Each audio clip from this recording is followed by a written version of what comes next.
পয়লা September থেকে চাহিদা মতো আমানতের টাকা তুলতে পারবেন সম্মিলিত ইসলামী ব্যাংকের গ্রাহকরা। এক বিজ্ঞপ্তির মাধ্যমে এমন তথ্য জানিয়েছে বাংলাদেশ ব্যাংক। তবে কেন্দ্রীয় ব্যাংকের এই ঘোষণায় খুব একটা আশ্বস্ত হতে পারছেন না ভুক্তভোগীরা। বিশ্লেষকরাও মনে করেন ঘোষণা দিয়ে আমানত ফেরত দেওয়ার সিদ্ধান্ত হতে পারে আত্মঘাতী। বার্তাকক্ষ থেকে যুক্ত হচ্ছেন সহকর্মী মোস্তফা মাহবুব।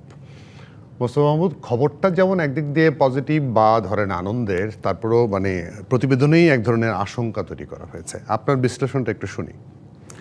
নিশ্চয়ই, আপনি যদি এই ৫টি ব্যাংকের তথ্য দেখেন, ৫টি ব্যাংক এবং ৫টি দুর্দশাগ্রস্ত ব্যাংক, এই ৫টি ব্যাংকের মোট যে আমানতের পরিমাণ সেটি ১,৪২,০০০ কোটি টাকা এবং এদের ঋণ স্থিতি যদি দেখেন ১,৯৫,০০০ কোটি টাকা। আর সবশেষ বাংলাদেশ ব্যাংকের যে খেলাপি ঋণের তথ্য ২০২৬-এর মার্চ পর্যন্ত, সেখানেও কিন্তু ১,৬৫,০০০ কোটি টাকা বলা হচ্ছে এই ৫টি ব্যাংকের খেলাপি, যে দায় নিয়ে আসলে শুরু করেছিল সম্মিলিত ইসলামী ব্যাংক।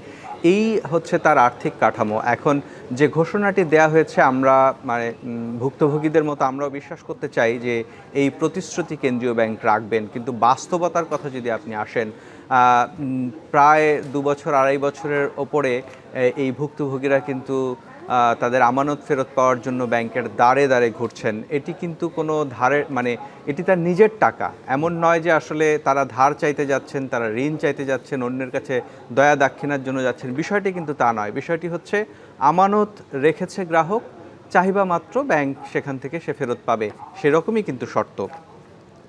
এখন ১,৪২,০০০ কোটি টাকার যদি বলি ক্ষুদ্র বা বিচ্ছিন্ন আমানতকারী যারা, তাদের অর্ধেকও যদি হয়, অর্থাৎ ৭০,০০০ কোটি টাকা যদি আমরা ধরি যে এই ক্ষুদ্র আমানতকারীদের যাদের চলতি হিসেবে বা মেয়াদি হিসেবে আছে, তারা যদি এটা তুলতে যান, সেক্ষেত্রে সেই ৭০,০০০-এর অর্ধেকও যদি আসলে প্রথম দিন তুলতে যান, তাহলে ব্যাংকের শাখাগুলোতে কীরকম মানুষের ভিড় তৈরি হবে সেটি যেমন একটা বিষয়, এবং এই দাবি বা আমানত ফেরতের জন্য যে পরিমাণ তারল্যের দরকার হবে, সেই প্রস্তুতিটা আসলে কেন্দ্রীয় ব্যাংক নিশ্চিত করেছে কিনা বা সম্মিলিত ইসলামী ব্যাংকের সেই সামর্থ্যটা আছে কিনা, সেটি কিন্তু একটি বড় প্রশ্ন হয়ে দাঁড়িয়েছে এখানে।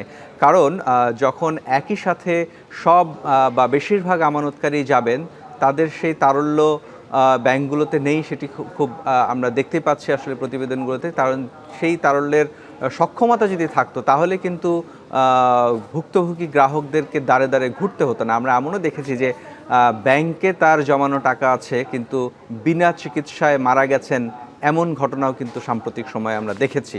তো সেই ক্ষেত্রে আসলে যে ঘোষণাটি দেয়া হলো, সেটি কিন্তু আমি বলবো যে অনেকটাই কেন্দ্রীয় ব্যাংক যেচে পড়ে আসলে একটা সংকট তৈরি করলো। সেক্ষেত্রে আপনি যেটা বললেন, আশঙ্কা হচ্ছে ২ বছর ধরে টাকা পয়সা না পেয়ে যেই রকম ঘটনা ঘটেছে, যেরকম আপনি যেটা বললেন মারা যাওয়ার মতো ঘটনা ঘটেছে, চিকিৎসার জন্য টাকা পাওয়া যায়নি, যার সন্তান বিদেশে আছে তার টিটি পাঠাতে পারেননি, তিনি তো সুযোগটা পেলে গিয়ে দাঁড়াবেনই যে আমার দরকার নাই ভাই, আমি টাকাটা তুলে নেই।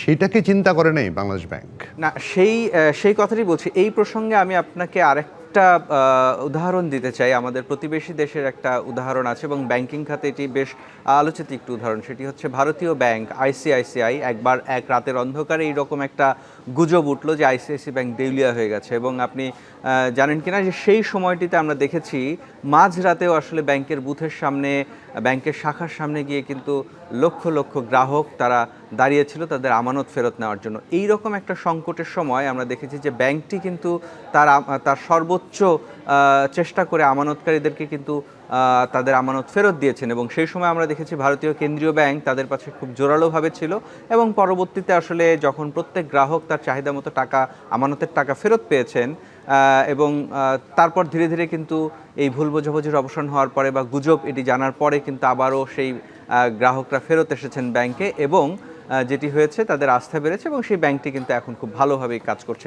এই উদাহরণের পরিপ্রেক্ষিতে এজন্য বলতে চাই যে ঘোষণাটি কেন্দ্রীয় ব্যাংক দিল, তারা যদি সেই প্রতিশ্রুতি অনুযায়ী সেপ্টেম্বরের ১ তারিখে প্রত্যেকটি গ্রাহককে সন্তুষ্টজনক সেবা দিতে নিশ্চিত করতে না পারে, তাহলে কিন্তু সেটি শুধু সম্মিলিত ব্যাংকের জন্যই নয়, পুরো ব্যাংকিং খাতের জন্যও একটা অনাস্থার কারণ হবে। কারণ এই ঘোষণাটি আমরা দেখেছি কেন্দ্রীয় ব্যাংকের পক্ষ থেকে বা বাংলাদেশ ব্যাংকের পক্ষ থেকে কিন্তু এসেছে। জি, আমরা তারপর আশঙ্কা করতে চাই না, অন্তত হিতে বিপরীত না হোক, বিপরীতে হিত হোক। আপনাকে অনেক ধন্যবাদ মোস্তফা মাহবুব, আমাকে সময় দেওয়ার জন্য।